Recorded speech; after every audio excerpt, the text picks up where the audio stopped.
Well, hello, guys. Eric Abbey here for another hour or so of Arbitrage Q&A. I'm coming to you live from Vermont, USA, where it's a hot and muggy day. Don't get a lot of those, but we're enjoying the sunshine these days. Here in the U.S., we're enjoying our Independence Day weekend. Celebrated the 4th of July just a couple days ago. Been eating good food. Been enjoying sunshine. Glad to see people in the chat. I'm eager to engage with you guys today. So welcome aboard. Douglas, I see you. Melody, Wally David, Dale Turner, loving it. I'm going to give a few minutes for others to be joining us, but we're excited once again here, noon Central Standard Time, to go live with your questions and hopefully provide some answers, provide some guidance, stimulate some conversation about doing arbitrage on primarily on the Amazon platform. And so I'm eager to engage with you as we go about doing that. Welcome aboard, Kyle.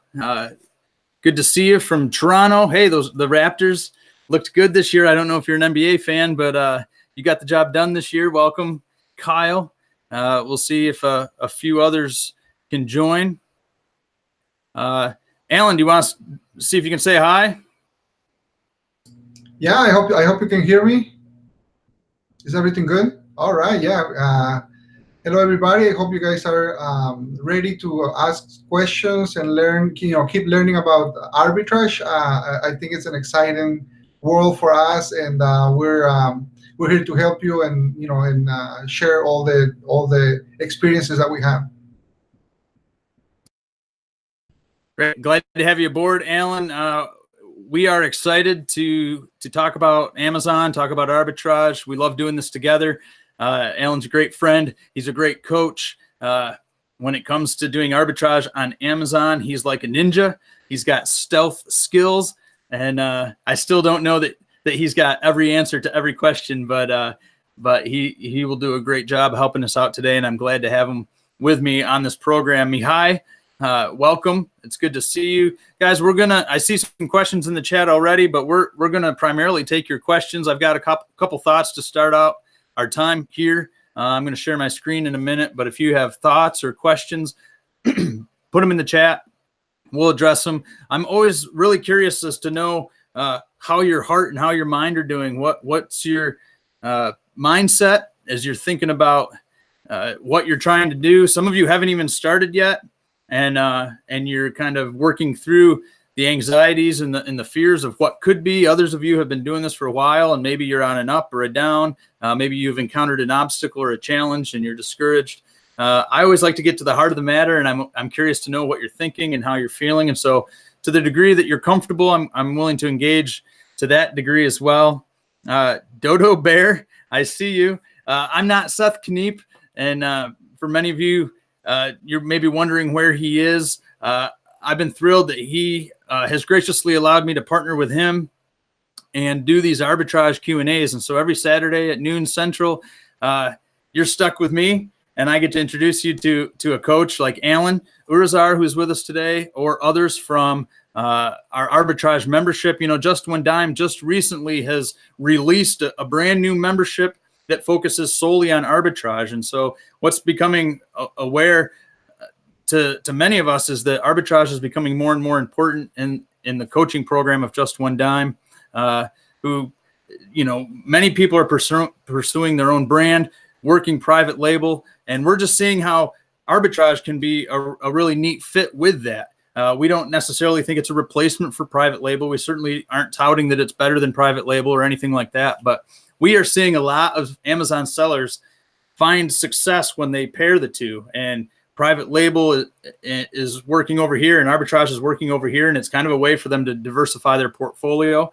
Or for many sellers, arbitrage is becoming a foundation or a baseline for further work in exploring promoting their own brand. If you're new to Amazon, arbitrage is a really nice way to get to know how Amazon Seller Central works, know how Amazon interfaces with its sellers.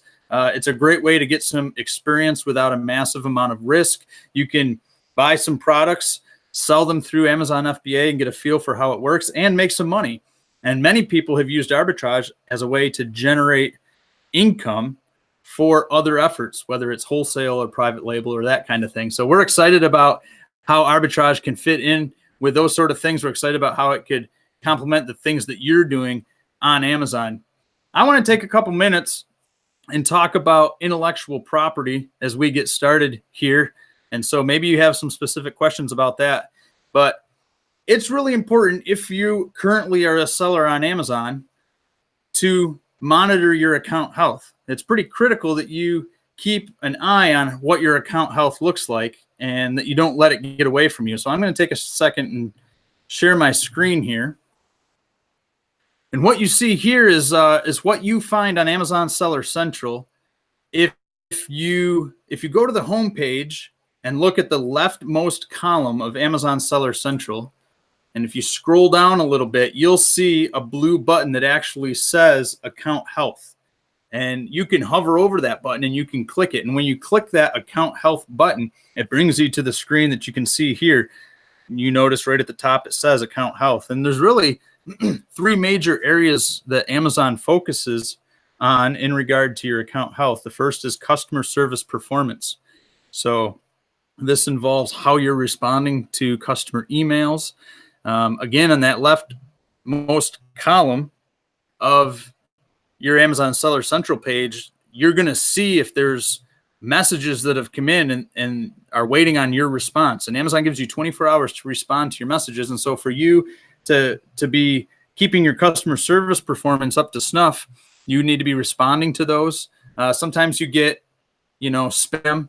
You'll get a message that's all in a foreign language and you don't even know how to interpret it, but you still need to go in there and click no response needed in order to keep that clear.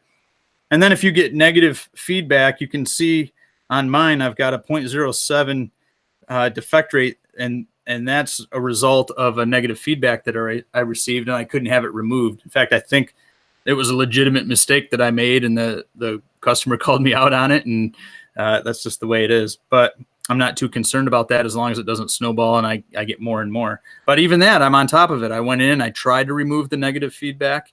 I tried to communicate with the customer. Sometimes you can resolve it with the customer, and the customer is able to remove the feedback for you if you can make the customer happy. Secondary you see is product policy compliance, and this is where intellectual property comes in. And I think if you sell on Amazon very long, you're going to encounter something in this column, and most commonly you get some sort of intellectual property complaint or violation. The first one I've had before, suspected intellectual property violations. That's where again, it's suspected. You haven't been actually levied with any sort of charge, but Amazon is questioning something and you need to respond to that. And I've also received the second one there where it says received intellectual property complaints. That's an actual complaint that's been filed against you. And if you see that, you've got to deal with it. And you can see other violations, potential complaints, product safety, product condition, that sort of thing, product authenticity. They're going to come up. And I'm just wondering if any of you have encountered that, if you've had issues with it, if you've had to navigate that before. And the question really is, what do you do if you encounter that? How do you deal with it? How do you respond to it? And it can be intimidating. So there are a lot of times when I've gotten those intellectual property complaints and they make me nervous. I start wondering, what is the issue here? What am I going to do? How am I going to be able to respond to that? It can keep you awake at night, and it can create other problems. Allan, I'm going to give you a second to speak. Have you encountered this in regard to intellectual property? I'm just kind of curious if you've encountered it and maybe how often. Yes, I have, and it's actually funny that you mentioned that because this week, I think Tuesday morning, I went to check my health account, and I noticed that I had one suspicious IP complaint or suspicious IP, the first option that you have on that menu, and I figure, okay, now I have to deal with this and send the appeal and everything. So what I did was, before I sent the appeal, I wanted to have that item out of my account. So I requested a removal order on that. It was only one item out of maybe 20, 25 different items from that brand. So it was really weird because I sell that brand very often, and I sell a lot of items for a lot of products from that brand. But that was a specific item. I had the complaint of the suspicious IP on it. So I requested a removal order. I sent it back. I ordered it back home. I waited about a day or almost a day, to get that email saying that they had processed that removal order. So once I got the email, I went back to the account and I was actually gonna use the same email that you share inside the membership. Sending the information and then the receipts and everything. I had everything ready. I went back to the health account, and to my surprise, it was gone. So for some reason, once I deleted once I removed the item from my inventory, I deleted the listing. It just went away. So I figure they have to be doing something where they monitor that, or they just kind of see what you're doing, and they just took it away or took it off my account. So I just checked right now while you were talking, just to make sure that it's still off my account, because that happened maybe Wednesday or Thursday. That I checked again, and it was off. So for some reason, that one I didn't have to do anything. But I have another one that is a customer complaint, and I've sent probably 2 or 3 different appeals, and it's still there. So it does take some time to kind of work those out and clear them up. But sometimes it's Amazon is weird and they just take them off. Yeah, it definitely is true that sometimes Amazon is weird. There are enigmas that we haven't been able to figure out how to explain. But for the most part, I think Allan's right. We really do see patterns, and I'm curious about that, Allan, because it's possible that just because you remove the item, it kind of triggers something within Amazon's world, that they remove the suspected violation just because they saw that you dealt with it swiftly. The biggest take home for those of you watching is Allan dealt with it. He engaged. He was aware of his account health.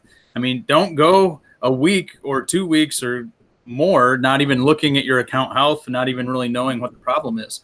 Amazon will should send you an email every time either you have a suspected violation or when a complaint is filed against you. If they're going to flag your account health, they're going to send you an email. That's always been my experience. You don't necessarily get one. I don't get an email when I get a negative feedback or anything like that. But when it comes to those IP violations or suspected violations, I've always got an email. So you can monitor your email. I think it's a good idea to just go in, even on a daily basis, and look at your account health and just make sure that something isn't there. But Allan saw that, and he dealt with it, and he was monitoring the situation, and he happened to see that it was removed. And so in his mind, I guess that's case closed, right, Allan? Yeah, and actually there's something I've been doing different maybe for the last 3 or 4 weeks, because before I used to, before I would get a lot of emails from the actual brands or the lawyers, like a cease and desist letter, and I would get a lot of those, and I wouldn't even pay attention to them. I didn't really care if it was coming from the manufacturer or from the supplier. I would just ignore those emails. But I've noticed about a month, maybe 5-6 weeks, that I'm not getting too many emails from the suppliers, but I am getting some suspicious listings on my account, and also I've got a few IP complaints. So it looks like the suppliers are not dealing with the seller directly. They're just going to Amazon. They figure out they can go to Amazon, complain, and Amazon can flag your account or ask you for appeals and all of that. So what I started doing now is, if I get an email from the supplier or the manufacturer, or if I just see that a suspicious activity on my account, I will respond right away. I will do things that I know I have to do, like request that, remove that from my inventory, delete that listing from my inventory. Send now maybe 3 or 4 suppliers that have sent me emails. I have replied to them, kind of let them know, okay, I'm taking this product off, which is something I didn't used to do. I would just ignore them. But yeah, so it sounds like it's your primary instinct to respond by just taking those items off your listing. Is that right? Yeah, and Amazon is seeing that I'm doing that, I think, and then they're just checking those off real quick. I see. So I received some of these complaints, and I did different than Allan. I'll show you what I received here, and this is a good example where Allan and I don't necessarily know that there's one perfect way to do this or not, but you can see here. These are 2 suspected intellectual property violations that I received. If you look down towards the lower right hand, the reason that these were flagged is it says potential trademark misuse on 2 different occasions. So you can see where it says next steps, and you're free to edit your listing. And what they are asking you to do in this instance, they were asking me to remove, in the first case, the word Batman from the title, and in the second case, the words My Little Pony, to actually edit the listing to have it reinstated. Because when these get flagged, here's what happens. One, your account health is given a defect, and you can see that with this little red exclamation point up here. There's two defects.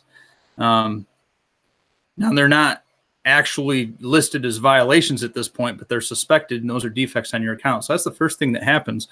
But the second thing that happens is your listing is deactivated, so you're not actively selling your product. These 2 ASINs, once they were flagged, went inactive. I could go into my manage inventory, and I could look at those, and I could see plainly that I'm not selling these. But instead of going to the next steps and editing the listings, what I did is I appealed the decision. And again, in our membership, we go into great detail as to how you can do that. We've had people that have tried it and been really successful. In this instance, I was successful not by removing my listing like Allan did, but by requesting from Amazon that my listing get reinstated and giving them proof that these in fact were not violations. And so that was kind of the approach that I took, and what it resulted in. And it took, I can't remember exactly how long it took. I think it took 2 to 3 weeks by the time I actually got the matter resolved. But they reactivated my listings, and they zeroed out my suspected violations. So those defects that were against my account no longer stood. So you can see that there's different ways to approach this.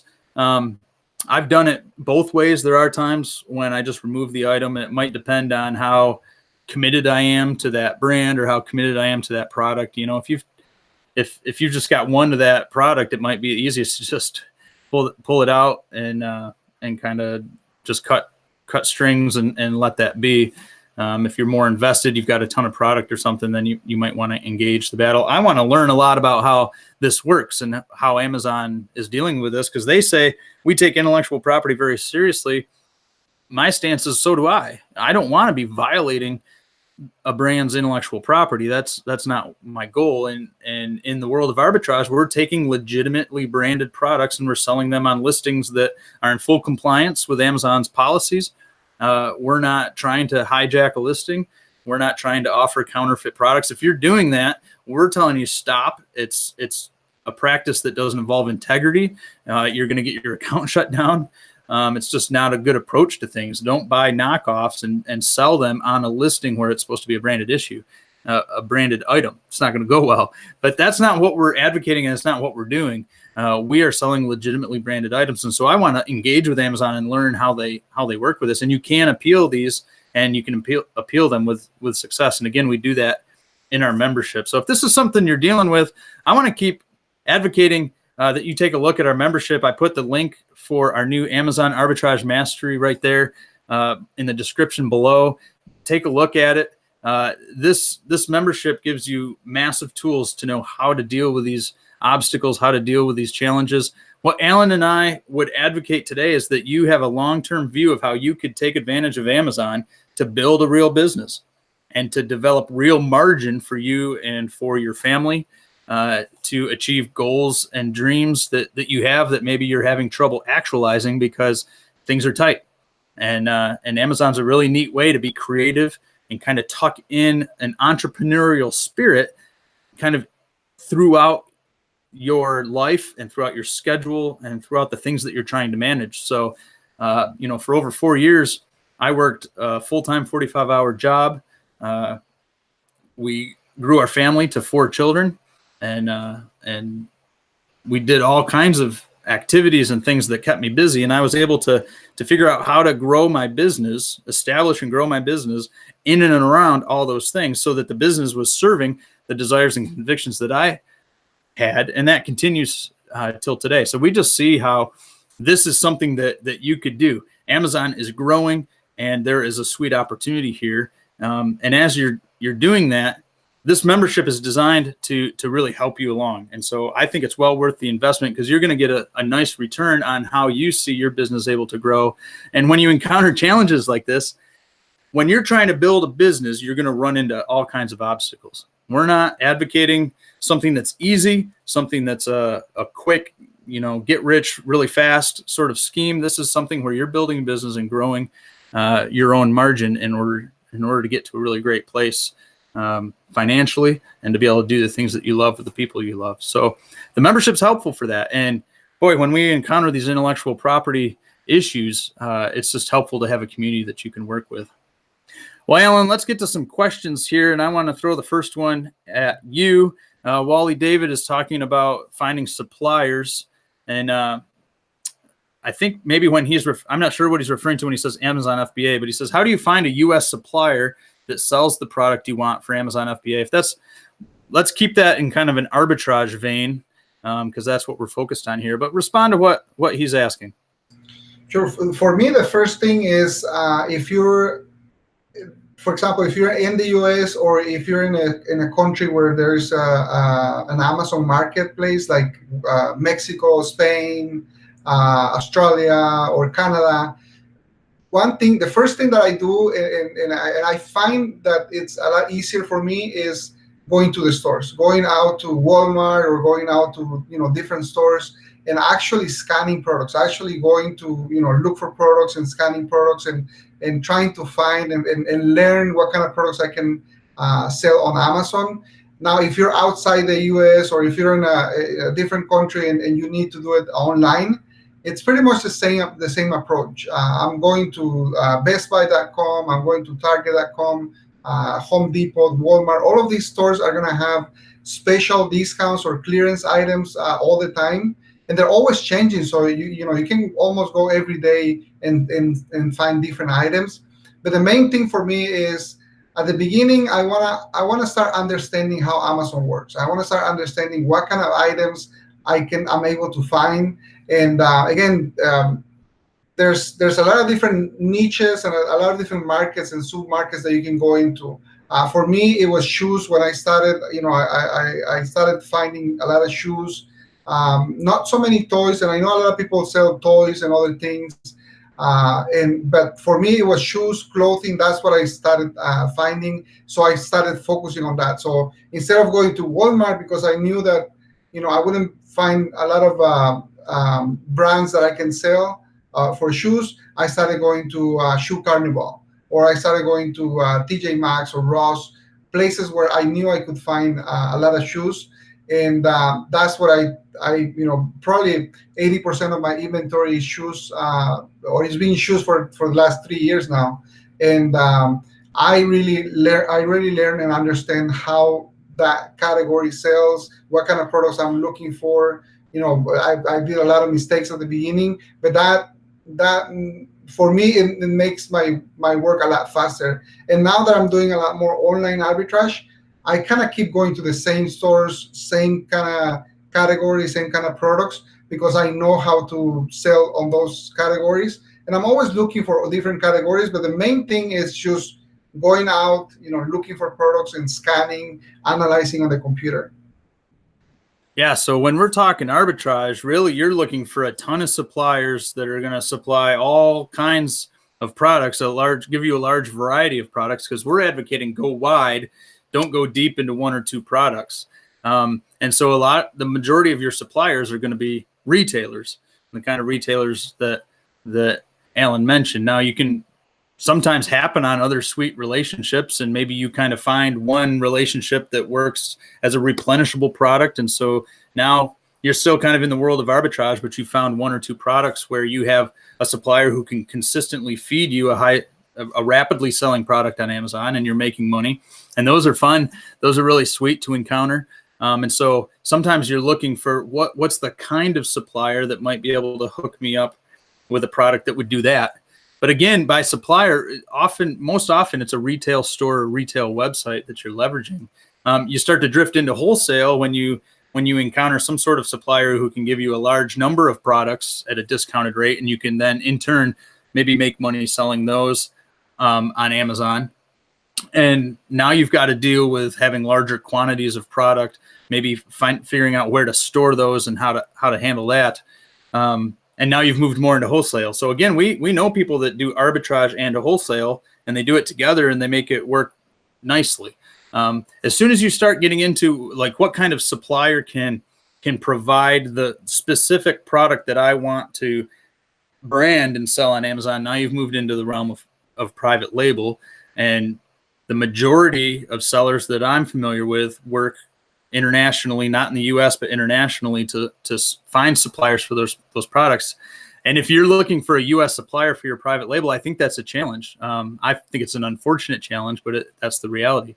Now, can it be done? I think it can be done, but now you're just kind of tackling the challenge of trying to find somebody in the US that can give you a product that will allow you to still have the margin where it's worth branding that product.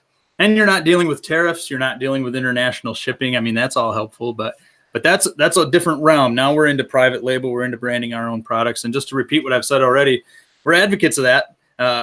We like private label, but what we're really focused on here is arbitrage. And we would say find a lot of different retailers that you can use as suppliers and turn products over quickly. Now what you're thinking about is, how can I discover what products will sell fast, what products will sell quickly, and what products will sell in order to get me a really good return on my investment. And so now I'm trying to pair a strong rate of sales, that's BSR, and my ROI, or the margin in which I can make money. If I can find products that have those two together, now I'm really making money. Let's see what else we got in the questions here. Alan Loving It has a question about wanting to do arbitrage in the US on Amazon.com, but being in an international location. What type of payment is good when buying products online in the US from another country? Wondering if credit cards get rejected. We often advocate Payoneer. Maybe you can speak a little bit to that, Alan. Yeah, there's two different ways that I know a lot of people are doing arbitrage online in different countries. One is going to be using PayPal. A lot of the stores now, they accept PayPal, so you can set up your PayPal account. If you can set up your PayPal account from your country, you can pay with that, and then use that as a payment method. And the other one is using a credit card. But one thing I recommend is go to your local bank in your country and ask them for an international credit card or debit card. That's something, a debit card or credit card that is an international, because you can pay with any debit card as long as it has the Visa logo. But if it's a local debit card from your country, some stores are going to give you some issues. So the best thing to do is get an international credit card or debit card from your local bank. They have those where you can deposit and they convert it to US dollars. And that's going to be the credit card that you're not going to have.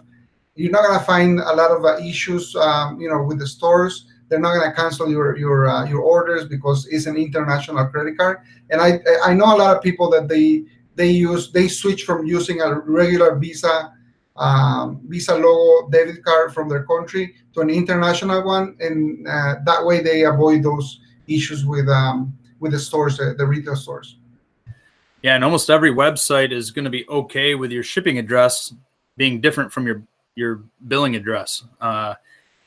I've encountered one website that on more than one occasion has locked up because of that, and I suspect maybe they have more technical issues than anything else. But I mean, it's very common for people who are using prep centers to have one billing address and a separate shipping address. So that shouldn't trip you up. You should be able to leverage a prep center with a credit card, just like Allan talked about. Couple questions, Allan, from Enquire Muse. That's how I would read that. How long does it typically take to sell your first few products? Well, the nice thing about arbitrage is that if you find a product that has very low seller's rank and it has good profit, you can actually send that product to the Amazon warehouse. Let's say it takes you 3 or 4 days to send that product and actually get it into the warehouse. They process that and it takes you another 2 days. So within a week, you could have your products live on Amazon. And if the price is competitive, if the BSR is low, you're gonna start competing with other people. And we've seen members in the community that on their first order they send 20-25 items, and within a few days after they have all the items live on Amazon, they start seeing some sales. Now you're not gonna sell 100% of your inventory, but if you focus on finding good quality items, and by good quality I mean low BSR, high profit margin, you should be able to see results within the first few weeks of you starting and sending items to Amazon. Yeah, that's absolutely right. And the same person asks again, how do you increase the transaction? I understand that question to be saying just how do you sell more, I think is what they're asking. And Enquire Muse, the answer is all in the BSR. That's where it's really tied to. So Amazon, this is what we love about Amazon. They give you the data. And what we work to do in our membership is to instruct people on how to really think about the data so that they're analyzing products that are going to sell and make the money.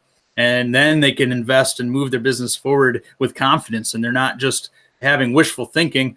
Oh, it would be nice if this item would sell, or I hope this item sells, or I like these, so it'd be fun to sell these. Like, they're using the data that Amazon gives to make educated decisions and confident decisions in what they're going to sell. And the biggie when it comes to that is Amazon gives every item in their catalog, just about every item in their catalog, a BSR, a bestseller rank. So if an item has sold on Amazon, it's assigned a number for its category, and that communicates to you how often this product sells, how rapidly it sells. And so when we're doing arbitrage, we're looking for items that already have a precedent as selling quickly on Amazon. So how do you increase the transaction? You educate yourself so that you're finding those products that have a low BSR, and you're leveraging what is already a precedent. You're seeing activity on Amazon, and this item sells, and it sells at this price. And if it sells at this price, then now you can look at what you're paying for the item and decide whether it's a product worth buying or not. And when you're doing that, when you're thinking that way, now you're really ramping up to having success on Amazon. Allan, Suzanne doesn't ask a question, but I know there's a question in what she said. She says, super bummed. Seems like everything that I could actually make money on needs permission. Why don't you take a minute and speak to restrictions and kind of what it takes to get ungated in certain brands or categories, and then kind of what the mindset needs to be while addressing that. Because I agree with Suzanne, you can get super bummed if you just keep running into items that you need permission to sell. Sure. I think for every brand new Amazon seller, there's always going to be that ceiling where there's going to be a lot of products that have restrictions.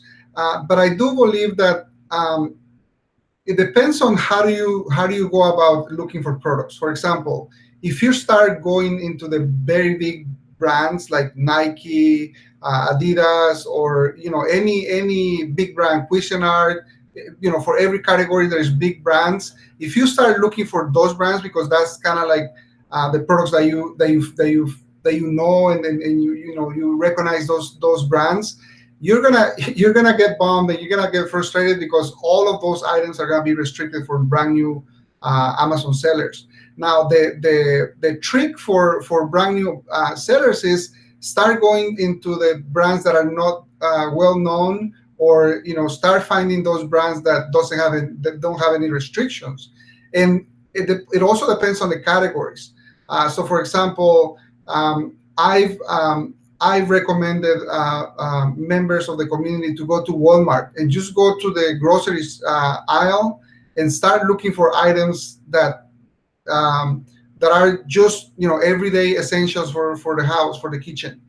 And there's a lot of brands in there that you're not gonna find items that have $20, $30 in profit, but you're gonna find items that have $2, $3, $4 in profit, and that you can sell 5, 6, 7 every week, and they don't have any restrictions. You can find hundreds of items, and I have a friend of mine that about 80 or 90% of his inventory it's from Walmart, and he sells about $20,000 a month, and that's all he does. He goes to Walmart, he knows where to find items. He's actually given me a few tips of items that sell really well. I shared those in the community, but it's just changing your focus from big brands into looking for more open brands. Once you start finding those brands that don't have any restrictions, you can start finding a lot of them. It is a little bit harder. It takes a little bit more time, but we have a lot of people that are within their first month, a month and a half, they're going up to $6,000, $7,000, $8,000 in sales, because instead of focusing on those items, which is frustrating at the beginning, they just switch and they start looking for more open items, and there's a lot of them. You just need to find a few of them. And then one thing that I always recommend is, once you find a few items that you can sell, then you just go to other stores and look for those kind of items, those kind of brands, and there's going to be a lot of opportunities. But you have to decide, I'm going to switch. I'm going to start focusing on this area first. And as you start growing your inventory, as you start growing your sales history, then you come back and you try to apply for these brands, and they're going to start opening up. But it's a process, and we all have gone through that process. It's just a matter of you have to kind of go through that process yourself. That's right, and we all are still going through that process, because I daily run into brands or categories that I'm restricted in, and sometimes I can apply and those restrictions are lifted, and sometimes I can't. And so now when I'm confronted with a no, in other words, your application is not accepted, you can't sell that item, I'm kind of forced to make a decision. Am I going to, just move on in faith, or am I going to get sideways about it? But I can really appreciate how it's frustrating, especially when you're getting started. And so Allan's advice is really good, because as you build experience and as you build activity on your account, Amazon's going to recognize that. And if all the while you're keeping track of your account health, like we talked about in the beginning, so now you've got good account health, you've got a bunch of transactions under your belt, Amazon's going to recognize that.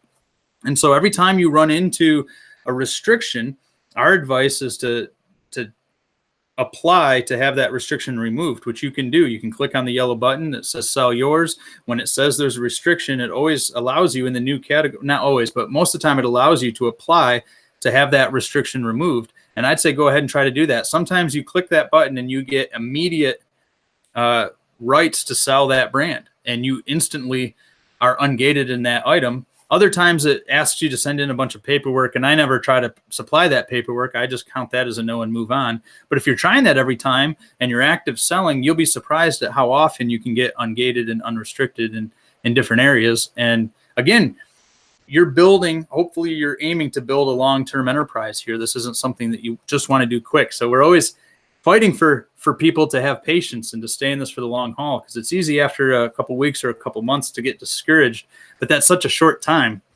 given where you could be in a year, where you could be in 3 years. I saw that James Ricketts just popped on. I want to say hi to him. He says he started private labeling, but is looking to get into arbitrage, and he joined the discussion late and wants an overview of what has been discussed. I'll tell you, James, This video will be posted to Seth Kniep's channel, so you can view it at any time and you can look at what we've already said. In fact, you can look at past weeks that we've done, and if you want to subscribe to the channel, you can, and you get updates and all that. The short of it, James, is that we think arbitrage, you're even saying you're looking to get into arbitrage. I think that would be a fantastic idea because we're recognizing how well arbitrage can fit in and dovetail with private labeling efforts. And I mentioned that a little bit at the beginning. What we're seeing a lot of sellers have success in is pairing the two so that private label and arbitrage are working well together. And often arbitrage can be a foundation. It can be a support to what you're trying to do in order to build your own brand. You can get experience selling on Amazon. You can build up and strengthen your account, and you can generate some great income that then can support what you're trying to do with private labels. So check out the link below and look into our new Amazon Arbitrage Mastery membership. It is a worthwhile endeavor, and it can really support moving your Amazon business forward, but it can also really support moving your private label efforts forward. What else we got? Alvaro, hello, from Miami, Florida. If it's hot in Vermont, it must be hot in Miami, Florida. This is the time of year where I'm actually glad I'm in Vermont. But in about 6 months, Alvaro, I'm going to wish I was down with you and we could go to the beach. He says he hit $3,000 plus and is looking to grow more and more every month thanks to the Just One Dime Spanish course. That's awesome. So we have a Spanish version. In fact, Alan, maybe after this we can put a link to the Spanish version in the description. We should get into the habit of doing that because for our Spanish speaking friends, we have and Alan leads an arbitrage course and a private label course is out there that's done in Spanish, and they're fantastic. So Alvaro, I'm thrilled to hear that. Dodo Bear says, bro, explain how to fill templates. And I'm not exactly sure what that means. The only template that I've really dealt with is a shipping plan file. If you are, so Dodo Bear, clarify if I'm totally missing what you're getting at, but when I think he's referring to sending the email for the appeals. I think we were talking about that in earlier on. Okay, that could be. If you're talking about a template for like how to write your email, you know, if you join our membership, you get access to all kinds of stuff like that. And so we really get into the details in the membership. We don't have the time, and it's just not kind of what we do in this venue. But the only template that I actually use kind of in the world of Amazon, as far as my daily activities, is an Excel shipping file that I use to upload all my items and create a shipment to send my product to a fulfillment center. If you're only selling, if you have like 10 different items and a quantity of like 3 or 4 each, so you're under 50 total items and you've only got like 10 different items, you can go through your manage inventory and you can select each item you want and you can update the quantities, and that's not really difficult to do. I try to send in between 100 and 200 items every week, and I take advantage of prep centers, but I do the vast majority of shipments I still do myself. And so if I'm doing over 100 items a week, to go through your manage inventory, it would absolutely drive me batty. So what I do is I go to the shipping queue and I select upload a shipping file, and you can download a template that isn't really intimidating. It looks like it's got a lot of tabs and stuff, but there's one page. You just fill in your address, your business name, and then you can put your SKUs and your quantities all together. And I copy and paste it from the document I use to just manage my inventory. And boom, you've got a shipping file that you can upload. If you use, I'm blanking on the inventory labs. If you use inventory labs, you can create shipments in a similar way through that. So that's the only template that came to my mind. Dodo Bear, I'm doing the best I can to respond to that one. But again, in the membership, we're providing all kinds of details like that that are super, super helpful. I'm going to find another question for you, Alan. Delilah says, just opened my Amazon seller account and have not listed anything yet. A couple of days ago, I got an email from Amazon that my selling privileges had been removed and there was no explanation. Any response to that, Alan? Yes, I see a lot of people sometimes when you start filling out your application, the most common mistake I see from people is when they provide their information, for example, their bank account information with their billing address or their address doesn't match, sometimes that's gonna trigger a suspension, because what Amazon does is they wanna be able to match all of your documentation. So for example, if you upload your ID, or if they ask you for your ID and the ID has a different address from your bank account, they might suspend the account until they figure out if this is a real person, or if it's just somebody trying to create an account and just do something that is not according to their terms of service. So you do want to have all of your documents, everything matching, your address, your bank information, your actual names. I know that's been hard for me, because I have two names, two last names, and and on one document I have a different way of putting everything. On another document I have a different. So I have to explain all of that sometimes when I'm filling out documents, and Amazon does it. Now they do it in order to protect the seller. So it's nothing against you. It's just a protection, system that they have, so they don't get people trying to open accounts. So you just have to get, that email should have that email that you receive should have an email address where you can get in contact with them, provide the explanation, show your documentation, and see if they can match it and actually restore your account. But that's normal for people when they don't have matching information. Yeah, we talked about a little bit with credit cards and stuff, but can you speak a little bit to what an international seller needs to do to set things up in the U.S.? I see Matt Cuttaford's with us. I know Matt. Welcome, friend. He says he's ready to start arbitrage in the U.S. and he's based out of the U.K. He's got a company set up in the U.K. So what does he need to set up in the U.S. in order to sell on Amazon.com? Well, in the U.S., you can start your Amazon account just as an individual, and then put your information. Now, the way that international sellers do it is, or the way that we recommend is, open a Pioneer account, or there's another company, but I usually recommend Pioneer, because what they do is they will give you, once you have a Pioneer account, they will give you a Bank of America account information, so you can put on your Amazon account. So what you do is, when you open your Amazon account, you're going to go through the whole process, and when you're getting ready to put your bank information, because you're outside the U.S., you're going to use the bank information that Payoneer gives you, because they require a U.S. bank account for that. And also Payoneer also gives you a Visa check card or debit card that you can also use on your application. And that way, Amazon is going to have a local, U.S. bank account, all the information. But when they deposit money into that account is linked to your Pioneer account, so you can transfer that money to your Pioneer, or use it, to make purchases and make payments online. So that's the way that I've been recommending members to do it, and we have a lot of members doing it that way.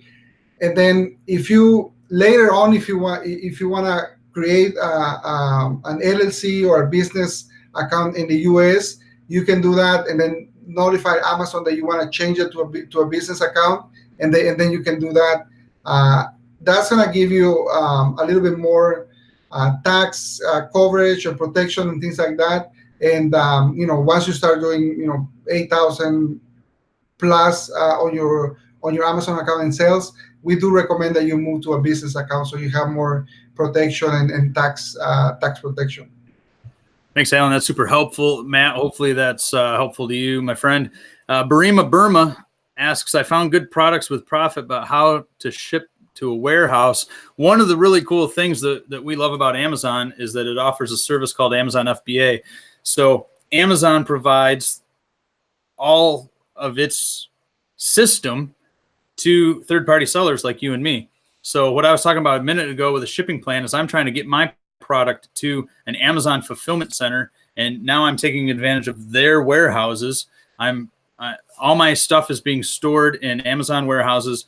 They're offering Prime service to the customers.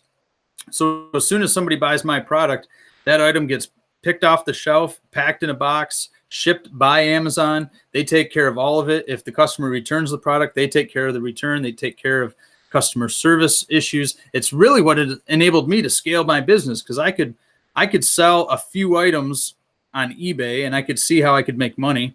I got the concept of buy low, sell high, and but it was so hard to take pictures of the product, create your own listing.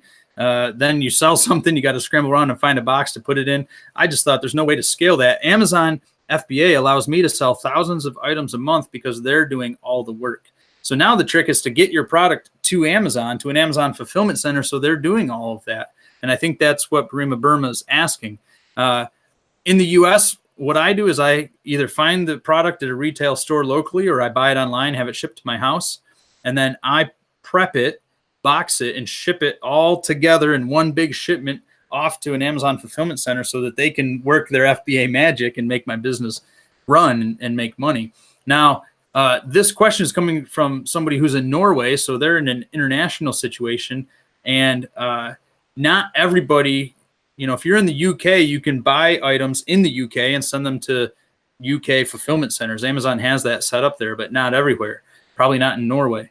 I don't know how all that works in every little pocket of the country, but what a lot of people do with success is they do online arbitrage and they use a prep center. So I think the answer to your question is take advantage of a prep center who will work as a mediator, and you can buy all kinds of items online, these products that have profit, and then you can have them shipped to a prep center, and that prep center will do everything to ready your products to go live on Amazon, and they will box them and ship them to an Amazon fulfillment center. So that's the best way to take advantage of that. You don't have to have your own warehouse. Everything that Amazon is doing is already in place for you. And we have a list of 72 prep centers right here in the description. So you can click on that link and we'll send it to your email.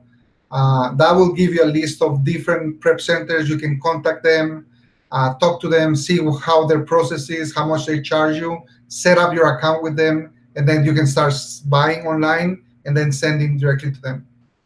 Yeah, that's great. Take advantage of that. Dodo Bear, I see you're saying arbitrage is so confusing. It's harder than anything to me. I think the learning curve can feel steep.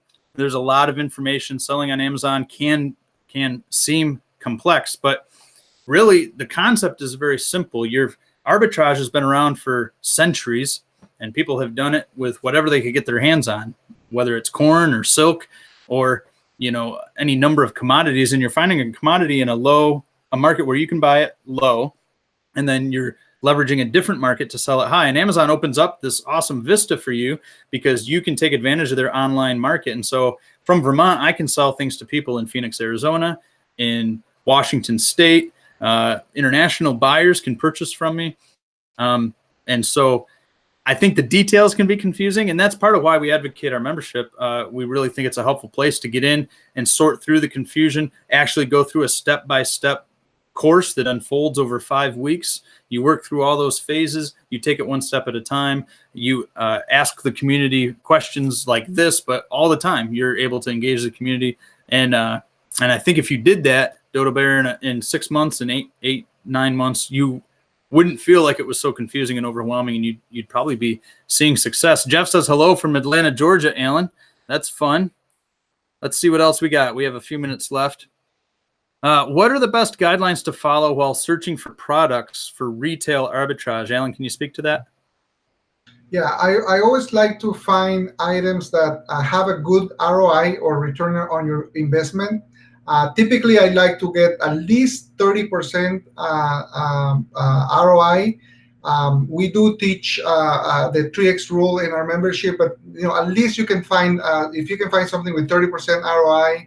And I like to get at least $5 in profit or higher. Maybe $7 is better for each item that I find. And I wanna look for items with the lowest BSR possible.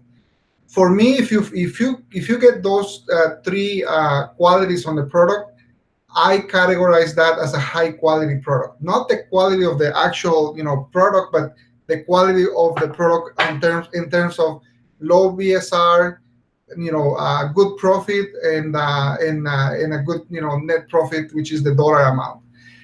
So when you start scanning in the stores, when you start scanning online, what you're trying to find is those kind of items. The more items you find that way, and the more you send to Amazon, and the bigger your inventory gets, the more sales you're going to start getting, because you have a lot of different opportunities with these products, and the more sales you're going to get. But that's kind of like the guidance that I always follow, and you can follow the same. All right, we got 5 minutes left. I'm going to do a little rapid fire here and see if I can just pogo my way through these. Do you expect to sell your item in OA less than 90 days? Answer is yes. Whether you're doing online arbitrage or retail arbitrage, if you're buying what Allan's talking about, high quality products, you can expect that they'll sell within the first 3 months. Now, again, that doesn't mean that you're going to be infallible and find only products that sell that fast. But I think you should expect that the item will sell in 3 months. And if it starts getting on to 4 and 5, then there are certainly products that every seller has to lower the price to try to move out. That's just business. And so you're making a strong margin on those initial sales. And then as items stick around longer and longer, you're wanting to lower the price to sell those. And sometimes you have to have the items removed and brought back to you, and you take it as a loss. Every business builds in loss. And so I'm looking at the rest of the question here. 30% ROI, in my opinion, is very low. I try to press as close to 100% ROI as I can. So I think 30% is low. It doesn't mean I'm telling you to not do it, but if you can make money, you can make money. But the Amazon fees have to be taken into consideration. So I saw somebody earlier, I think it was James, not earlier, but further down.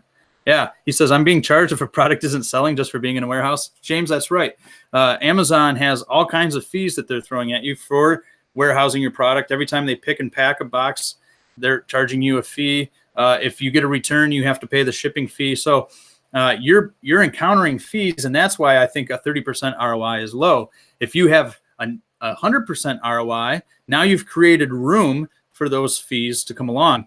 And I don't get frustrated by the fees. Again, Amazon FBA is the reason why my business has been successful, because I don't have the time, the energy, or frankly, the passion to be in my garage packaging up hundreds of items. But if I can offload that to Amazon, now they have enabled me to scale my business and to make really a passive income, because while I'm doing any number of other things, my items are selling and Amazon is taking care of all the legwork. So we should expect that they're going to charge us fees. I don't think they're inappropriate. They're just fees. And so now when I'm calculating what is a quality product, I'm taking those fees into consideration. And I'm really glad they're providing the service, because it's making my business work. But my ROI, I want my ROI to be way more than 30%. I'm pushing close to 100% as best I can. Let's see real quick what else we got here. What stores online? We've talked about some of that. I mean, you can go to Walmart.com, Target.com, the big, the normal retailers. You can type clearance into your Google search engine and create your own. So in our membership, we provide a list of over 340 websites that you can check out, but you can find them on your own just by surfing the internet. Loving It asks, what's the most popular shoe size for women? I asked my wife what she thought about this question, because it makes sense to me that a size 7 shoe is going to sell a lot more frequently than a size 13 women's shoe. And so she thinks anywhere from 6.5 to 8.5. Allan, what would you say? Yeah, 6 to 9 it's what we buy all the time. Wow, my wife was pretty good in her response. So I think with men, some of there's some common sense involved. With men, I think it's probably, 9 to 11. And you can apply common sense to say those are probably going to sell more rapidly than others. All right, trying to just do the quick answer idea. Ever feel the burnout of RA? I think so. I really like RA, so I do it when I can. And sometimes I've had to struggle with knowing. In fact, I have done very little retail arbitrage in the last 2 weeks, and I know there's deals out there because I haven't been in the stores. And so sometimes I can be like, I need to get in the car and go do RA because I'm missing out on opportunities. But I don't know that I really feel burnt out. I think it's nice to have something like online arbitrage to come alongside it, so that if I'm starting to get frustrated, I'm doing a lot of RA and not seeing success, then I can turn to doing online arbitrage. So it's nice to have a number of arrows in your quiver so that you can choose different things. How much are your membership costs? Abib asks. You sign up for our Amazon Arbitrage Mastery course. It's a one-time fee of $997. And my perspective is that you will more than compensate for that fee in what your business will look like over the course of the next few months. That comes with free lead lists at the beginning of the membership, where you're really served up some nice softballs where you can, product research has already been done. You've been given some really helpful leads, and now you can analyze those products, and you still need to make your own decisions to buy them. But that's a really sweet service that we provide, as well as just over 60 videos of coursework that you can methodically go through that help you get started. And the kinds of what we call ninja tricks, ninja strategy videos, bonus videos that get into all kinds of details. We have templates for different emails and responses you can do in an inventory worksheet. And there's a community that you can be a part of, and live coaching for an hour every week. I mean, it's a really robust membership. And Allan and I have both had a really great experience with Just One Dime, and we've learned a ton. One or two more. How do you determine your price? Inquire Muse asks. You want to be competitive in order to win the buy box. And so you really trying to match other sellers so that you can sell your product quickly. But you can use different tools to see the history of what that price has been. Sometimes it's wise to hold back a little bit if others are trying to kind of run the price down. But for the most part, we determine our price based on what's the going rate for that item on Amazon. And you're determining ahead of time when you buy the product whether or not that price is going to really serve you or not. All right, there's more questions, but we just can't do it all, can we, Allan? I want to thank you for another engaging hour. This is a lot of fun. We do this every Saturday, so we'll see you again next week at noon Central. Again, click the link below and check out the membership that I was just talking about. Allan, want to say a couple parting words? Sure, man. I'm glad that you were able to be here with us today, and I hope these videos help you. And we have more videos. You can go back and kind of look at the videos on Saturdays for so you can keep learning. But it's we're here to help you. We're here to answer all the questions, and I hope that you guys take action. The main thing that you want to do is you want to take all you can, all the knowledge that you can, but at the end of the day, you have to take action. You have to start experimenting and testing on your own. And we're here for you, to support you if that's something that you're interested in. And we'll hopefully we'll see you in the next few weeks. All right. Guys, I'm excited too. I want to address one more thing. I see that Deborah says, "What a crock! 100% profit seldom happens." I just want to be clear. I can find items in which my ROI is targeted at 100%, and I do it consistently. Now, there's a lot of expenses in my business. I would probably say that my overall return on investment in my arbitrage business is more like 80 to 85%, but I'm not retracting anything that I said earlier, because I'm looking for products that will actually turn 100% profit. And they're out there. I often buy items for $10 that I can sell for $30 on Amazon. And so now I'm paying $10 for a product. I'm giving Amazon maybe $10 in fees, and I'm profiting $10. Deborah, this happens consistently. I can't say that it happens all the time, but I built my business on that concept. And you run into limited opportunities as a result. But you can do it. They're out there. And Dodo Bear, you can join our plan by clicking the link below and looking into our membership. And we'd love to have you on board. Guys, thanks for joining us. If you're watching this and it's no longer live, thanks for spending time with us at Just One Dime. We love selling on Amazon. We love you guys for wanting to find margin in your lives so that the important things are actually working their way out as priorities in your life. That's what we wish. We wish the best for you. And Allan and I want to sign off, and we'll see you next week.